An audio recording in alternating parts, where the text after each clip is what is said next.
Orbach. I practice chiropractic here at the World of Wellness. I believe that our presentation and talk this morning is about the intersection of neurology and biomechanics, and we're going to talk about mainly what I do and how I can help you. But first, we have to do a few shameless plugs. First of all, shameless plug for the Pro Reds.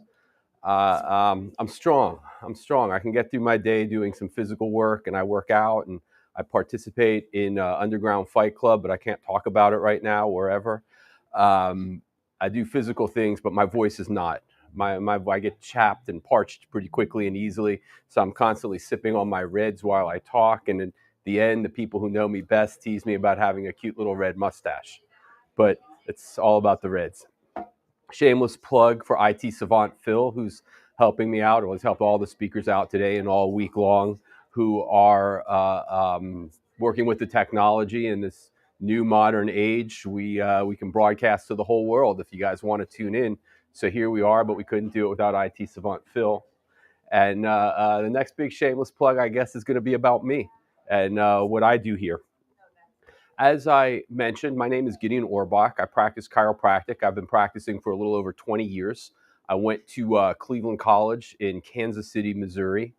Most recently, I acquired or earned or achieved the title of Primary Spinal Practitioner, PSP, from the University of Pittsburgh. It was the first program of its kind in this country, which integrated the practices of chiropractic and physical therapy and, to an extent, osteopathic medicine, where we talked about manipulation and adjustments and physically moving people's bodies around and what kind of conditions we see and what we treat and how we go about treating it. And it was really a great program. And to be honest and to give credit where credit's due, it's influenced the way I practice. And I've added a few more maneuvers and a few more techniques and another principle that really came to light for me in that program. So what I do is I make adjustments, high velocity, low amplitude chiropractic adjustments to the spine and to the extremities. Sometimes you hear that typical chiropractic popping noise when your body is adjusted. More often than not, you don't, but I love that noise. I do a little bit of trigger point muscle therapy, muscle release technique. I'm certainly not as good at it as our current muscle therapist, Andrea, but I include it in my bag of tricks. And something that I've been doing more and more of lately that I took home from that University of Pittsburgh program is what's called active isolated or proprioceptive neurofacilitated stretching, where we're working to increase patients' ranges of motion with stretching technique, and we have them tense their muscles and relax, enable us to disable certain neurological reflexes in order to increase the degree of stretch. So that was a big influence on me. Another big influence on me, of course, was going to school in Kansas City. I have some fantastic people who've mentored me along the way. Um, Tell you how important they've been to myself and to the profession. One doctor who I call a friend and mentor, his name is Mark Charette.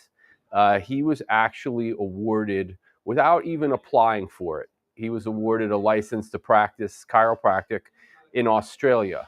Now, I don't know why anybody would want to move to Australia now, but if you want to move to a different country, there's a lot of complicated paperwork that you have to go through, whether you're coming or going or whatever the story is. But if you're awarded a professional license in a foreign country without even asking for it, that would pretty much make the immigration process just a mere formality. So that should give you an idea of what an incredible chiropractor he is.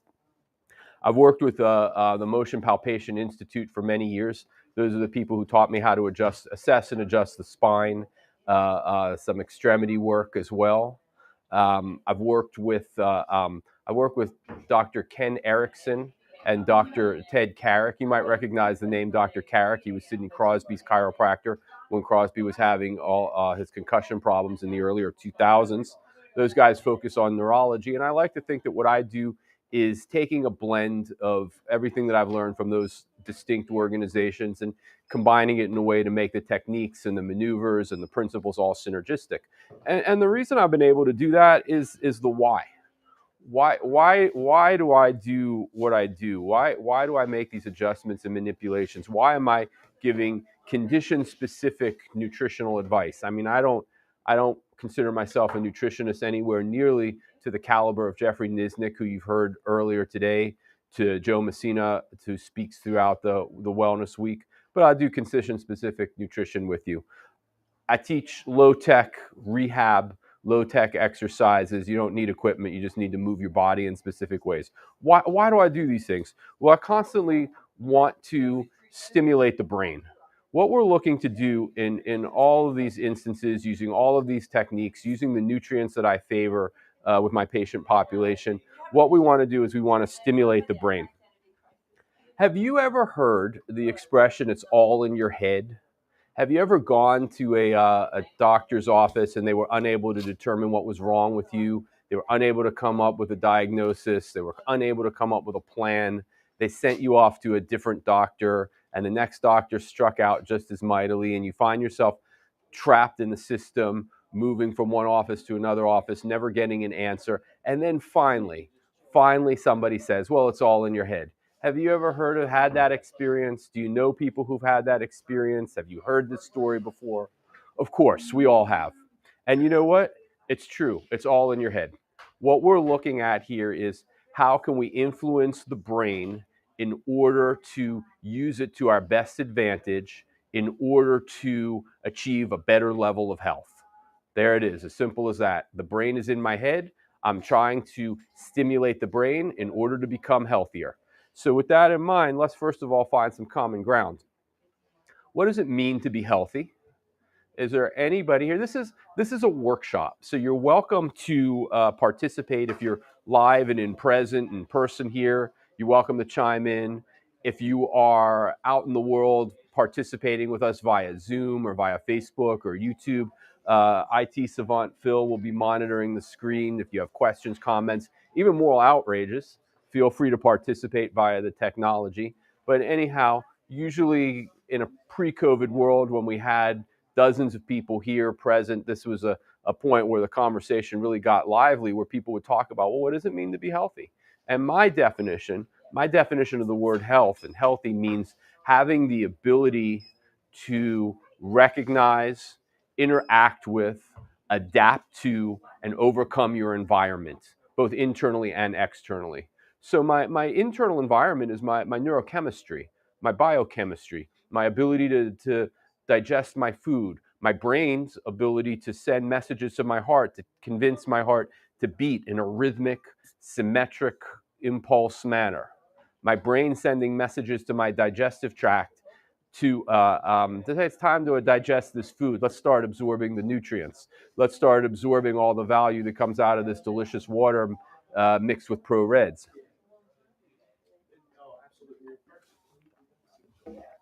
So what we want to do is we think about our brain as our relay station, constantly taking information from the external environment, adapting to it, overcoming it, and we're going to function better internally and externally. What's my external environment? We talked about the internal environment, which is my biochemistry, my neurochemistry, the action potentials traveling along my nervous system. My external environment, well, right now it's all of you guys.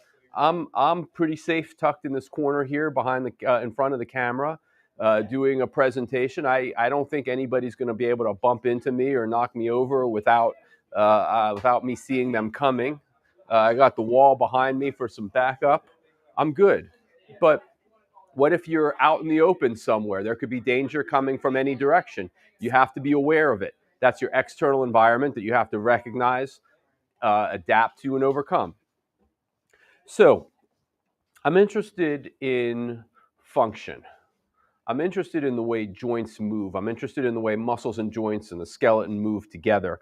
And why do we do that? We want to maneuver the body in the best biomechanical, the best movement patterns possible in order to stimulate the brain. If we stimulate the brain with better input, we get better output. A whole lot more on this coming up. Let's do this. First of all, Phil, any questions, comments, moral outrages? Not yet. Okay. So I always, I'm sorry? They're coming. I always like the moral outrages the best because they lead to better conversations. But questions and comments are absolutely welcome. So as I mentioned, I do a little bit of prehab slash rehab exercise. Rehab, after you've already gotten hurt, we got to fix it. Prehab, well, we're prehabbing for life. Life happens. We all have repetitive movement patterns in our lives that put a sprain on our bodies, on our physical systems. Sometimes bad things happen and we get involved in mechanical trauma. Sometimes we just sleep awkwardly when we're unaware of it.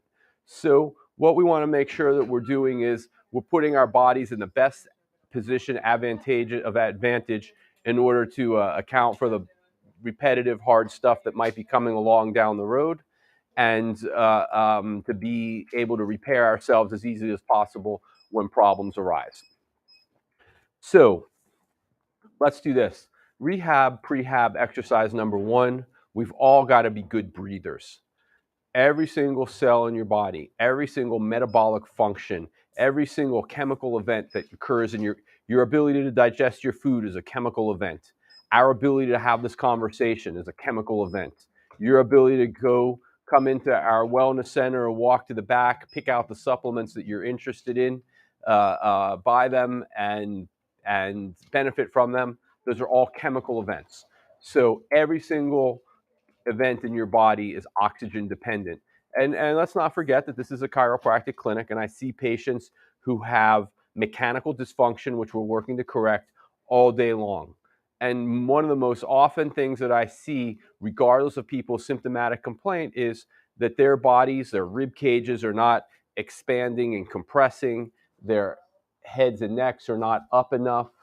They're using the musculature in the front of their neck, their accessory muscles of respiration, as a pulley system to lift their rib cage up in order to suck in air, and they're not using their diaphragms. Consequently, they're fatiguing muscles in their neck and their upper parts of their chest. This leads to a number of problems involving poor circulation, leading to headaches, leading to really fighting, gasping for air because you're just not getting enough, whether you know it or not. So what we're going to do is we're going to take a few deep breaths together as part of our low-tech rehab prehab protocol here. And what I want you guys to all do is take a deep breath in through your nose, and you're going to do this in such a way that your shoulders are back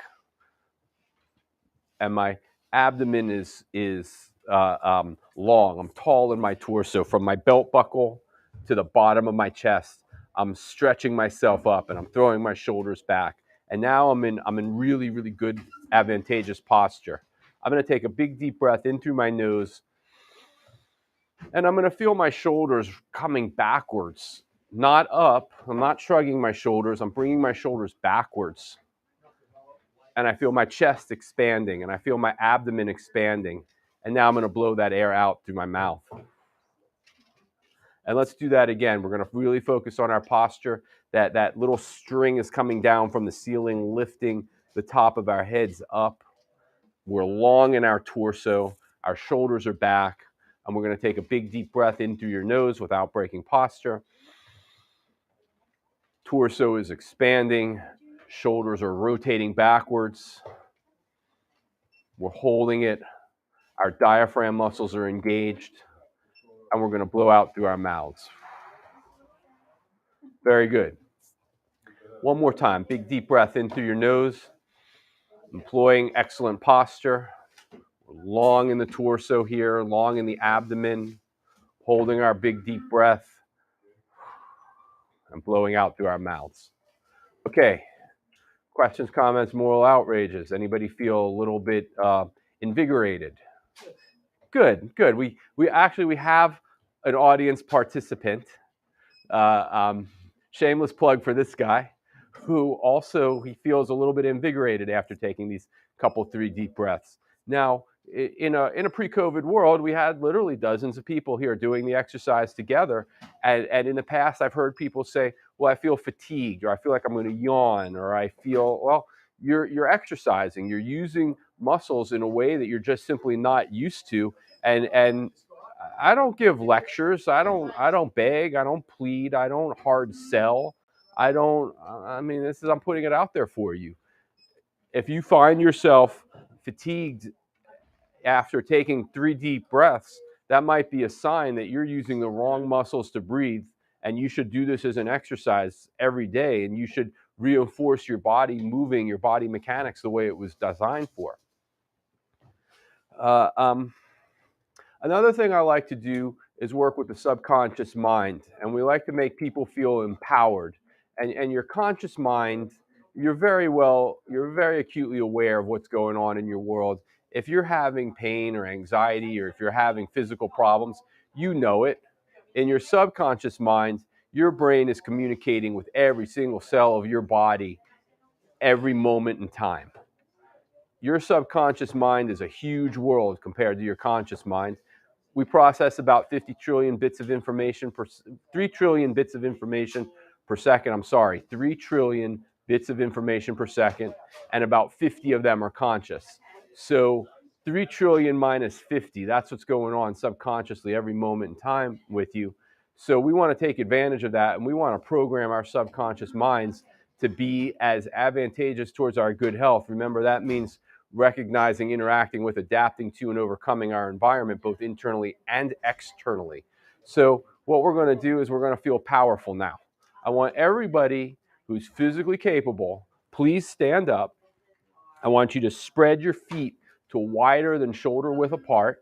Because my feet are not on camera, you can't see mine, but they are wider than shoulder width apart. And I'm just going to pick my arms up overhead in a capital Y. This is an I, this is a T. We're going to bisect the difference and call it a Y.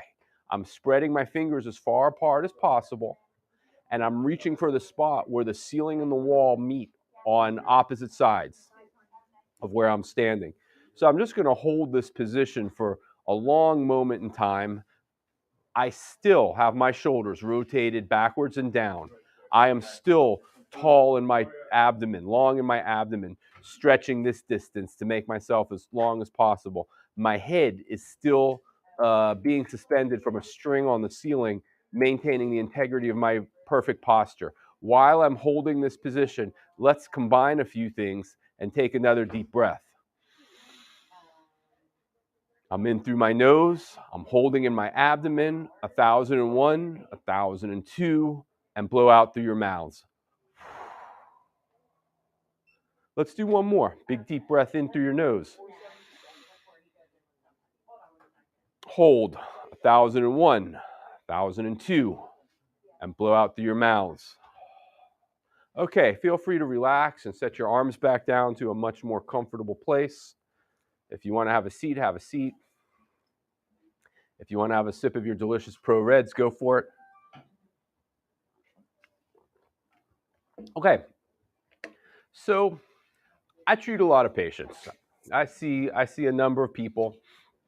An office visit with me is on the schedule. It's supposed to be about 20 minutes long. We go over 20 minutes more often than not. I'm usually behind schedule. Everybody takes it in stride because my patients are all a bunch of good sports, and they know that I won't shortchange them either.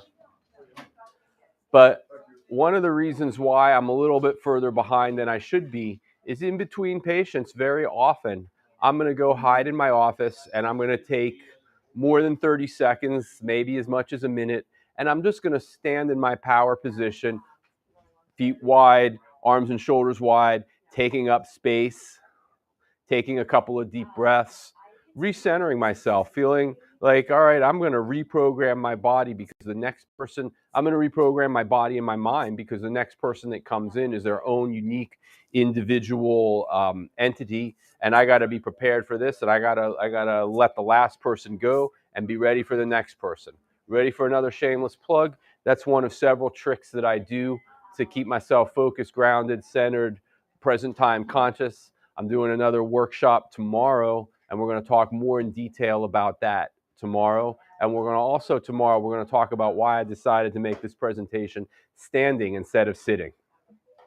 Okay, so why do I do chiropractic adjustments, and why do I do those PNF and active isolated stretching and that trigger point release? And why do I do all these maneuvers? and I'm going to sit here and tell you that it's all to synchronize the way your brain and your body are talking to each other through better biomechanics. Why would we want that? Well, we talked about it all being in your head very briefly, but here's an interesting anecdote. In Civil War times, soldiers would be injured on the battlefield, and we didn't have the kind of surgical procedures and the kind of and let me emphasize this. Let me make sure that everybody is clear and I'm not misleading anybody. There is such thing as a medical emergency. I'm not opposed to drugs and surgery and medication. I'm opposed to unnecessary surgery, drugs, medication. But there is such thing as an emergency. There is such thing as a time and a place. So let's not confuse ourselves. That being said, there would be soldiers who were injured in battle in the Civil War, and the only answer for them was have a stiff drink, bite down hard, and we're going to amputate your leg. Battlefield surgery in the 1860s. It was different then than it is now. That being said, soldiers who had their legs amputated would complain about having pain in a leg that no longer exists. Can you imagine that for a second? Their legs were amputated and they felt pain in the place where the amputation had happened. That's called reflexive sympathetic dystrophy, Sudeck's atrophy. It's very real. The psychologists and the psychiatrists of the world and the neurologists of the world might say that it's all in your head, and it's exactly right. That's exactly where it is. So what we need to do is we need to come to a point where we say, what's the difference between feeling pain in a limb that's no longer there versus feeling pain in your body, which is physically present? On a grading scale, we're going to say one is, look, this is a really extreme, severe example. The example of the tension between my shoulder blades at the bottom of the neck at the end of the workday, which is causing my posture to collapse, inhibiting my ability to take deep breaths, inhibiting me from getting the kind of circulation that my body craves, starting to cause a headache. Well, there's something that I see multiple times in our clinic every single day. That's very real. But what's the difference between that pain and the phantom pain in a limb that's been amputated? Really, just the grade of the intensity. Pain is pain. It's all located in the brain, and pain is defined as an individual, emotional, subjective response to noxious stimuli. An individual, emotional response to a noxious or a harmful stimulus. Isn't that something? Pain is defined as being an emotion. Where do the emotions live? They're in your head. They're completely and totally all in your brain. So what we want to do is we want to figure out how can we use the human body as an antenna, gathering signals from all over the environment, absorbing those signals into the body, interacting with, adapting to, overcoming the environment, sending information into the brain in such a way that we can use it better to have better health. Okay? So far, so good, guys? So when we think about, well, why would I make these hands-on treatments to my patient population to create these advantages for them? We're looking to get better range of motion. We're certainly looking to decrease pain. We're looking to achieve better coordination, better posture, better breathing mechanics, better awareness of where you are in space, and just in general, feel better, feel more comfortable living in your body.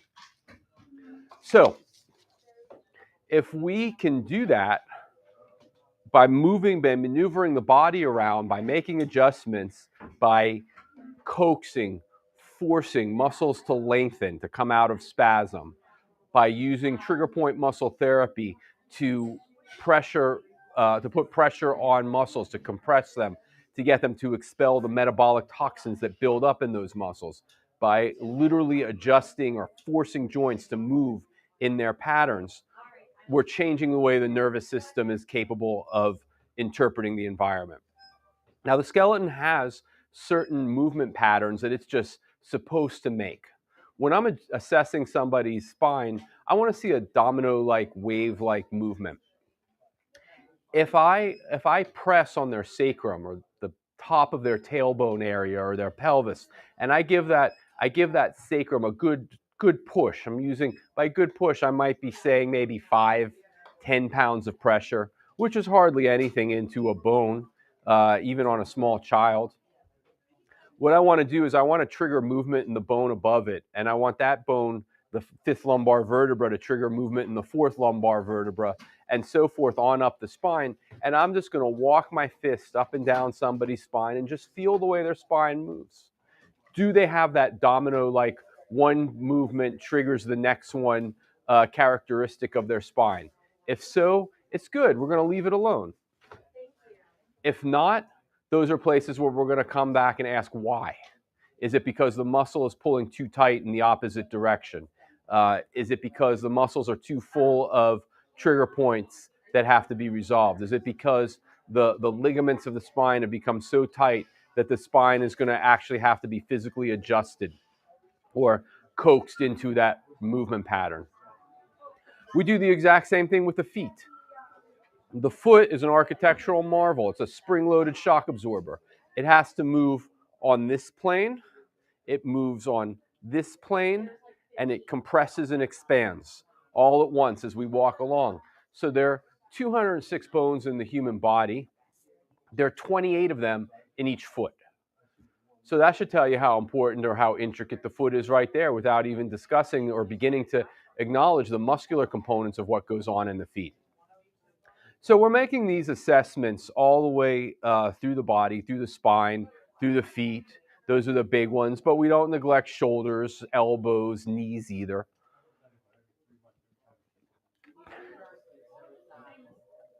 And applying mechanical treatment in the places that are indicated, the places that are tight, the places that are restricted in their biomechanical movement. So what's going on here? In between joints, it doesn't matter whether we're talking about the joints of the lumbar spine or the joints between the bones of the fingers. Joints have common properties. One of those significant properties is that each joint space is populated by what are called pressure-sensitive joint mechanoreceptors. Pressure-sensitive. That means if joints compress into one another, if we have a loss of range of motion, that pressure sensitivity is going to disable those mechanoreceptors. What are the mechanoreceptors? They're mechanical signaling devices that are going to receive information and help to tell the brain where are we in space. So what happens? We have compression of spinal bones restricting ranges of motion. As we restrict those bones, we decrease the firing pools of those joint mechanoreceptors, the pressure-sensitive joint mechanoreceptors, and we invite, or we create an environment that's hospitable to restriction. Our skeletons are not moving, our joints are not moving the way that they're supposed to, and now that signaling device is not sending information into the brain the way it is supposed to. So the brain starts to receive aberrant or faulty information about where we are in space, and then the brain starts to try and localize us. So we have information coming in, we have faulty information coming in. Now the brain is going to have to work harder to localize our bodies in space. So what does that mean? The brain is going to send back messages to the body on part of this reciprocal communication channel. And those messages are like, here's some pain for you, or here's some muscular tightness for you. Some people might say that they feel tingling or numbness or little insects crawling up and down their legs or in their feet. What that typically is a sign that the nervous system and the brain are out of communication with one another, because the brain is understimulated with proper information and is receiving the wrong information for it to function the way it's supposed to. Now the brain starts to form this dysfunctional pattern, and the brain becomes out of touch or out of communication with the body. Maybe we start to have an irregular heartbeat. Maybe the digestive tract starts to malfunction. This is bad news. This is where our sympathetic nervous system starts to take over. We have voluntary and non-voluntary function. If I ask everybody to wave goodbye, raise your hands and wave goodbye, you understand the language. You can do that if you'd like. You don't have to. It's voluntary. Now, what if I ask you to dilate your pupils? What if I ask you to constrict your pupils? Now we have a challenge. That's not going to be voluntary activity. That's something that we're going to need some sort of external stimulus to coax our bodies into to allow us to achieve this task. That's called our non-voluntary or our autonomic nervous system. Our autonomic non-voluntary nervous system can be subdivided into two categories. Category A, that's going to be our wine and dine, rest and relax, rest and digest stuff. We're calm, we're cool, we're collected. Our bodies are moving in slow, not really in slow motion, but they're moving in a slow, appropriate for relaxation pace. But what if we're triggered into a fight or flight? What if we're triggered into an anxiety position? What if we're getting bad information out from our brain because of mechanical dysfunction? And now the other side of the continuum, the sympathetic nervous system has been activated. And what do we get with sympathetic nervous system? We get anxiety, panic, we get insomnia, increased blood pressure, shortness of breath. Our bodies are more likely to start storing cholesterol. We get nervousness. Does that sound like you? Does that sound like anybody you know? Does that sound like half the population that we know? That means sympathetic nervous system is in overdrive. Parasympathetic nervous system is not reacting the way it's supposed to. Once again, I don't want to deny the reality of a medical emergency. Sometimes people have shortness of breath, and sometimes they have irregular heartbeats or lagging heartbeats because they're having a real emergency that's just simply not compatible with life. And when that happens, it's critically important that it's recognized and those people are directed to the emergency room. This is real. But how about the people who have so many of the symptoms that I've just listed off in a more of a come and go fashion? It's not really all the time so much as I just have this bounce of anxiety. And when I have my bout of anxiety, shortly after that, I have an increase or a spike in my blood pressure. And then I don't know what I'm doing, but all of a sudden it comes back and it restores to normal. Those are people who have a little bit too much sympathetic nervous system going on, not enough parasympathetic nervous system on. So what are some of the things that we can do to achieve a better parasympathetic-sympathetic balance and take our patient population out of this irregular, intense heartbeat pattern, out of this holding on to cholesterol pattern, out of this nervousness, this anxiety, elevated blood pressure? Well, first of all, there's an area of the brain called the cerebellum. The cerebellum does two things that I want to highlight as being critically important for what we do here. First of all, the cerebellum is part of the brain that helps us have coordinated movement and good balance. Now, we talked about what are the things that, why are all the reasons why I would want to make chiropractic adjustments to my patients? Why would patients come here and say, I want to be involved with this, please adjust me? Well, almost always the driving force between somebody walking through our doors trying to schedule an appointment with myself or my very capable and talented colleague, Dr. Philip Ross, is they're in pain. Then we start to work with their bodies, and the feedback is my pain is decreasing. It's not gone. I mean, it's still present, but it's certainly decreasing. I'm on the right track.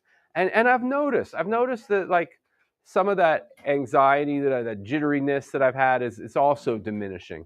I find myself breathing more deeply. This is crazy, but I think my blood pressure has gone down ever since I started seeing you. Well, that's very real.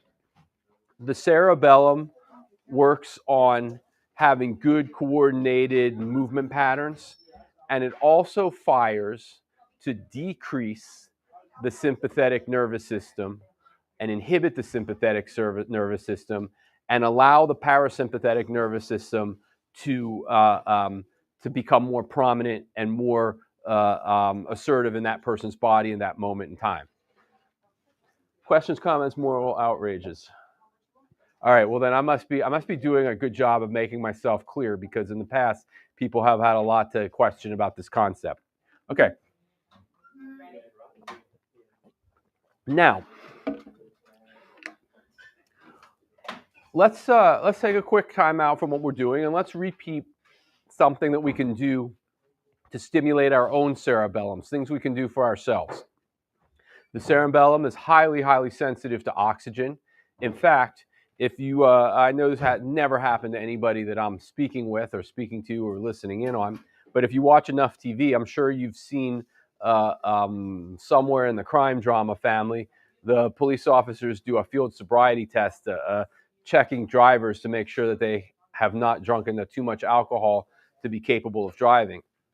Basically, what they're doing, challenge that person to walk along a straight line, coordinated movement. Reach out, touch the tip of your finger to the tip of your nose, coordinated movement. Those are cerebellar tests. If you go for a full comprehensive neurological exam, the doctor, the neurologist is going to test your cerebellum doing the exact same things that a field sobriety test would do. Now, why is that so relevant? Because alcohol depletes us of oxygen, causing the cerebellum to depreciate in its ability to function. So we want to add oxygen to our systems and stimulate our cerebellums. Why are those deep breathing exercises so important? Every single cell of your body is oxygen dependent. The part of your brain that is most likely to become compromised by an oxygen deficiency is the cerebellum. The cerebellum, responsible for what? For coordinated activity. Second main task of the cerebellum, inhibiting the sympathetic nervous system. So we want to turn down our sympathetics. We want to turn up our parasympathetics. We want our bodies to be in a rest and digest state, not a fight or flight state most of the time. Certainly there's a time for fight or flight. It's not right now. So let's do this. Let's take a few deep breaths together again. Once again, we're going to be really, really long in our abdomen. We're stretching from our belt buckle to the bottom of our sternum, the top of what should be our six packs. We have the string coming down from the ceiling, lifting up our heads, making us as tall as we possibly can. Right? When you go to the doctor's office and they measure your height, you want to eke out that last quarter of an inch. Nobody wants to lose that last quarter of an inch. The tallest part of your head is up towards the ceiling, and we're taking our shoulders and bringing them back, down, and now I'm in the best posture I can be in. And I'm going to take a big deep breath in through my nose. Not breaking posture. Hold, hold, hold some more, and blow out through your mouth. Let's do that again. Big deep breath in through your nose, maintaining your posture. Hold, hold, hold again, hold some more, and blow out through your mouths. One last time, big deep breath in through your nose. Hold, hold, hold some more, hold again, and blow out through your mouths. Okay, so once again, for the people here who can wave their hands and participate with me, you feel a little bit relaxed, a little bit calm after taking these 3 deep breaths. I sure hope so. If you are participating with us via the technology, I would like to cordially invite you to type in your response if you feel a little bit relaxed, a little bit just a microdot less stress and anxiety, a little bit more comfortable with yourself after taking those 3 deep breaths. If so, why would that be? Well, once again, what we want to do is we want to use our cerebellums as a tool in order to inhibit our sympathetic nervous system. Remember, our sympathetic nervous system promotes anxiety, panic, nervousness, shortness of breath, insomnia, that's a big one, poor digestion, high blood pressure, increase your body's likelihood to hold on to cholesterol, elevating the cholesterol. So we want to inhibit all of that, and we're doing that as tool number one, using some deep breathing techniques.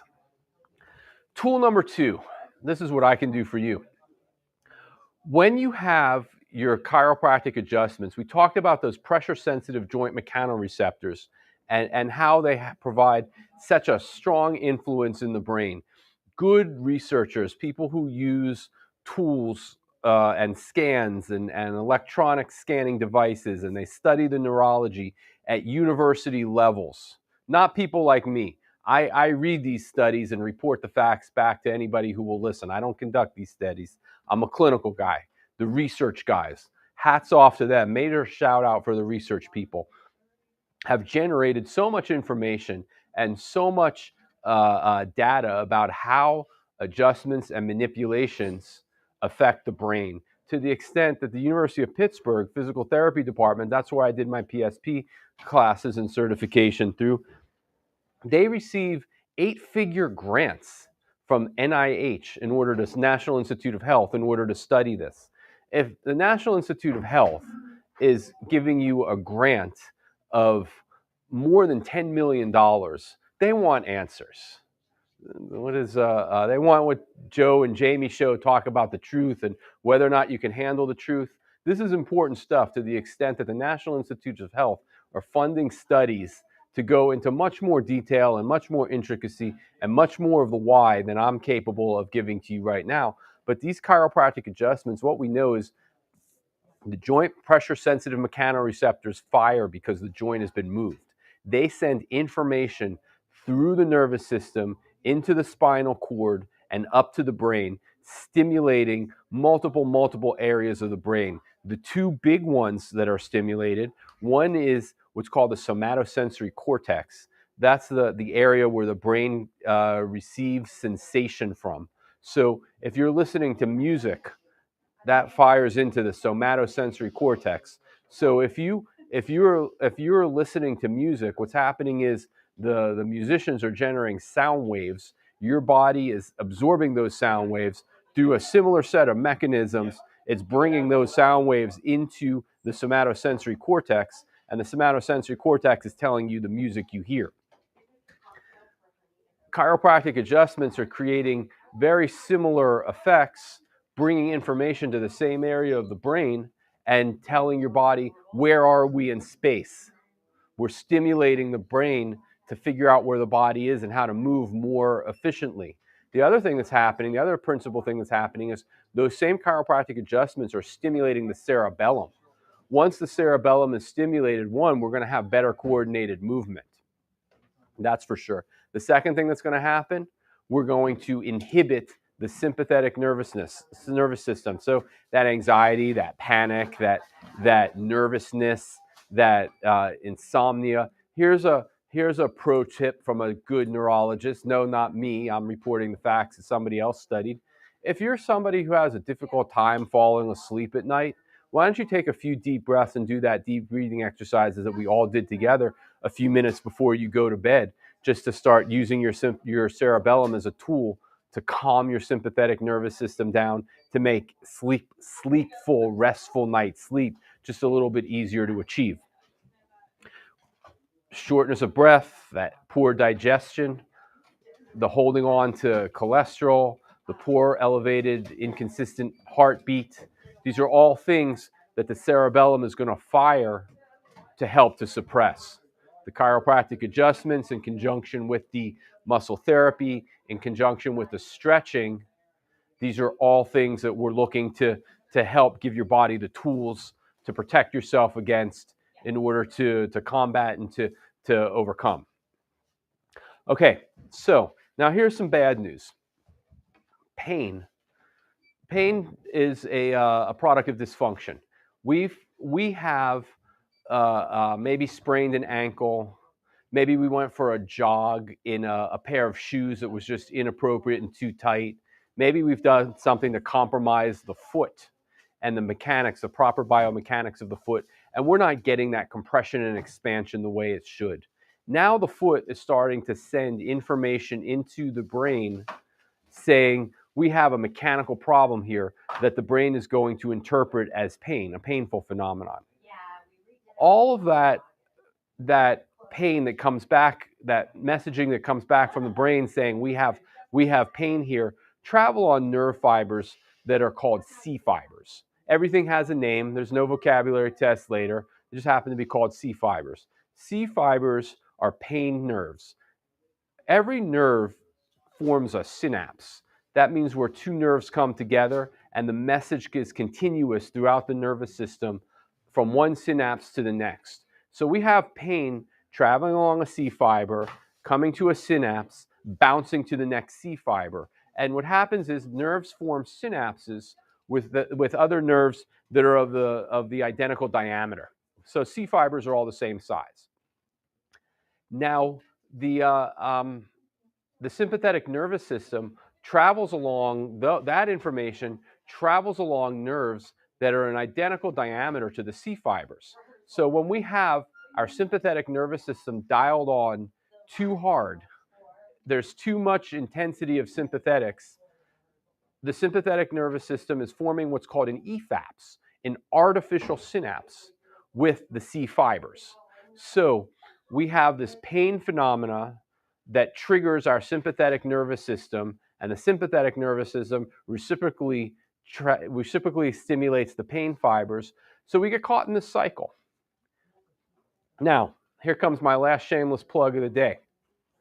We got to get out of the cycle. You got to find yourselves a good chiropractor who can make adjustments throughout the body. A chiropractor who will investigate and treat and mobilize and adjust the bones of the feet, the joints that make up the knee, the joints that make up the hip, and of course the spine, the wrists, the elbows, the knees. All of that has to be addressed. Rib cages should be mobilized.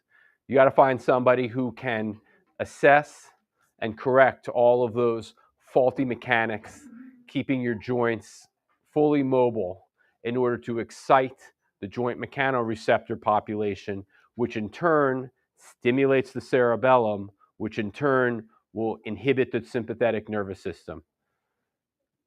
My single biggest patient population are people who once upon a time came to see me because they were in pain. We were able to do something to alleviate much of, maybe all of, maybe just some of their pain. They did so well that they were curious about what else is going on here? What else are they doing? What are we doing with them here? That these people come and they see me on an interval. Some people come as often as every 2 weeks, and no falls, no accidents. I'm just here for some maintenance. Some people come as infrequently as twice a year. No falls, no accidents. I'm just here for some maintenance. I'd really like for the people who are listening into my talk, who want to explore other strategies that they can employ to be healthier, who are able to understand that the brain is a relay station where we perceive our pain, where we derive our messages towards all the organ systems of our body to function properly, that how are we going to better stimulate your brain? I'd like to cordially invite you to come and check us out and become either my chiropractic patient, my very talented and skilled, equally capable colleague, Dr. Philip Ross. He's also seeing patients here. This is what we do. We add some good muscle therapy. We have an excellent muscle therapist named Andrea who works here almost full time. She's seeing patients. We incorporate a lot of the stretching techniques that I brought home from the University of Pittsburgh Physical Therapy Primary Spinal Practitioner Program. We talk about appropriate exercises that reinforce what we're trying to do mechanically. We have strategies for people who are very young. My youngest patient's age would have been measured in weeks. We have patients whose age will be measured in multiple decades. I've treated a patient who had completed 9 decades and a little bit of change. So I'm sure that you fit somewhere on that spectrum. Come see us. It's not just the chiropractic. We'll talk about condition-specific nutrition.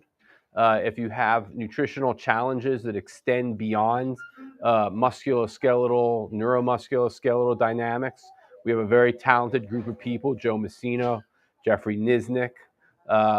We have a few medical doctors that we don't like to refer to them.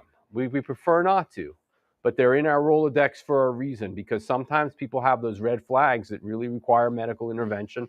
And when we see them, we recognize them. So with that, I just want to thank you all for your very kind attention. I want to thank IT Savant Phil for making this all possible. And I hope I'll see you back tomorrow for my next workshop, where we're going to talk about a few of the things that we talked about today. And we're going to go on, and I'm going to explain to you why I chose to do this presentation from standing and not sitting. So thank you all. Thank you all so very much.